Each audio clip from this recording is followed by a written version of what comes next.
It's Sunday, April 3rd, 2011, and you're watching This Week in Linux News.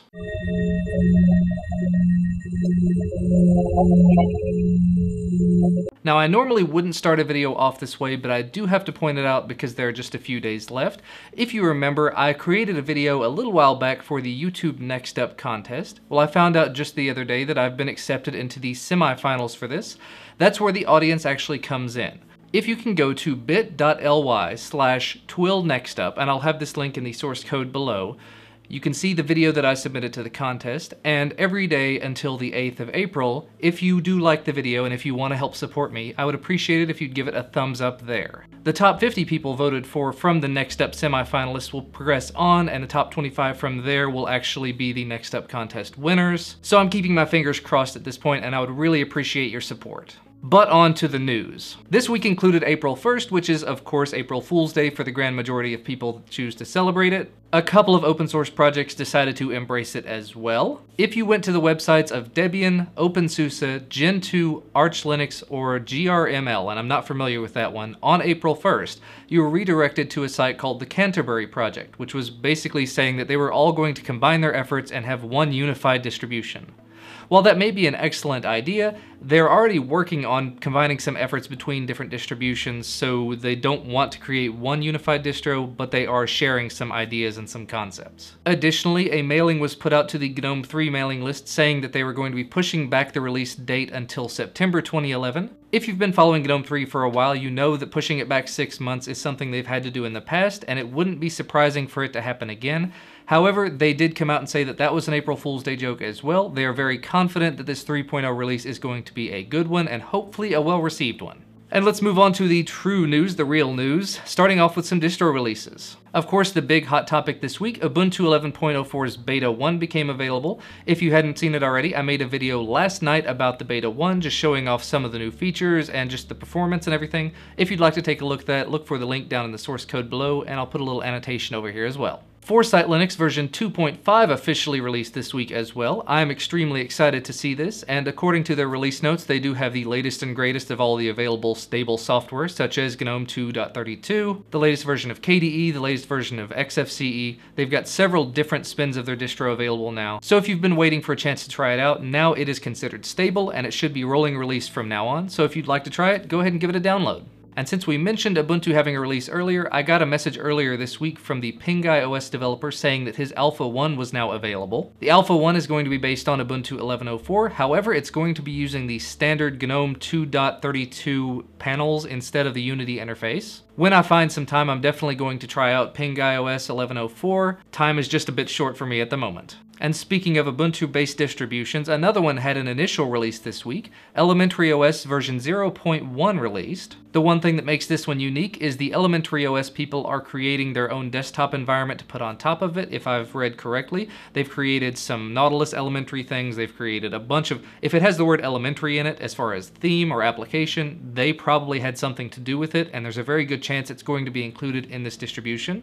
If you're interested in trying it out, definitely go check it out at the link below. I've had several people ask me to review it, so again, when I get some time, I'm going to download it, give it a shot. And in a bit of surprise to me, I thought version 2.6.38 of the kernel released just a week or two ago, didn't it? Well, apparently version 2.6.39's release candidate 1 is now available. The majority of the changes they talk about over at Phoronix.com have to do with graphic driver support and graphic driver updates, so it looks like 2.6.39 is going to be a huge improvement in terms of open source graphics support for most people. Moving away from kernel news and onto just general open source news, this week opensource.com put an article up talking about the Federal IT Dashboard being released as open source. In a joint effort between opensource.com, the White House, and the federal CIO, they've worked together to make this it.usaspending.gov website open source, available to, as far as I understand, all government entities that are interested in using it. Again, I do have to say, it is amazing what some of the US government is doing in terms of open source these days. I know there are a lot of other countries that are doing a lot in terms of open source as well. I know Russia's been doing several things, China's been making their own distributions, Brazil, lots of other countries. But to see the US government that for so long has been anti-open whatever, going toward transparency and toward open source, huge, 2 thumbs up from me. Alright, let's move on to a little bit of gaming news. This week, the guys behind OMG Ubuntu, the company called Oso, released their first game into the Ubuntu Software Center. Apparently, the binaries themselves will work on just about any Linux distribution, Windows, Mac, whatever, as long as you have the framework behind it on the system. But as far as purchasing it, you do have to have a copy of Ubuntu somewhere, and it is $2.99 in the Software Center on Maverick and Natty. In other gaming news, we talked a little while back about the game Postal 3. I haven't had a chance to do a lot of reading about it, but apparently it's been pushed back again. The release date was originally supposed to be in May, and the Linux date was kind of tentatively then. An email that was sent to the guys over at Phoronix says that they've pushed it back to summer, and the Linux one has been pushed back to who knows when, if it's going to be released at all. The way they put it is, we have no plans immediately. I have to say it's a little bit disappointing, but hopefully they'll change their minds and they'll get something up and going soon.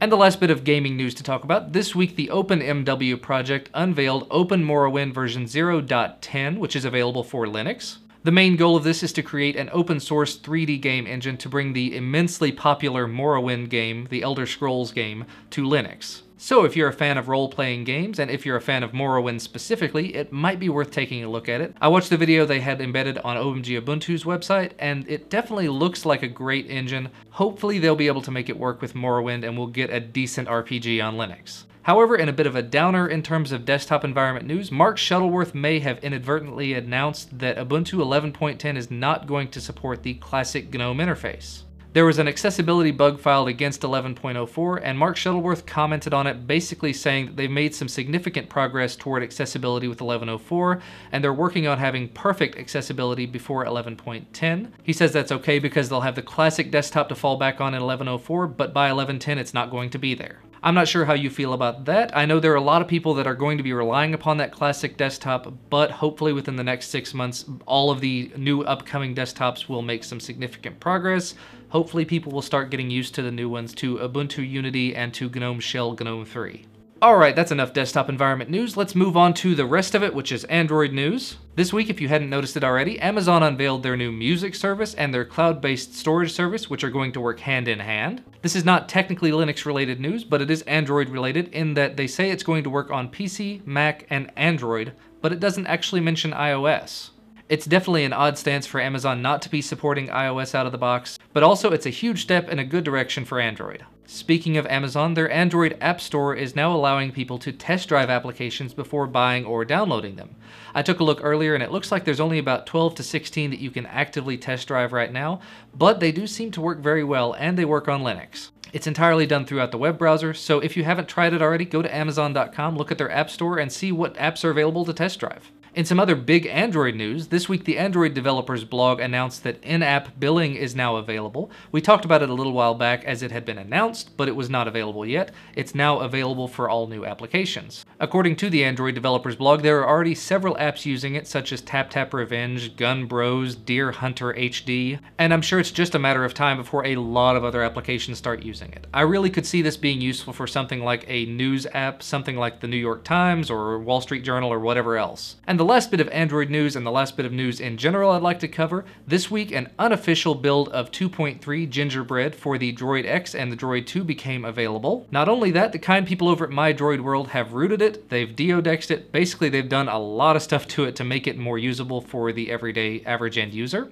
I must say I've had it running on my phone since the day they released it. I don't have the rooted version running, but the performance has been amazing. So if you have a Droid X or a Droid 2 and you're interested in trying out version 2.3 Gingerbread, it might be worth taking a look at the instructions. It really wasn't terribly difficult. You just have to have a rooted device, you have to have the bootstrapper, and the rest of it's just copying some files over to the internal card and then rebooting to Clockwork Recovery and making it happen.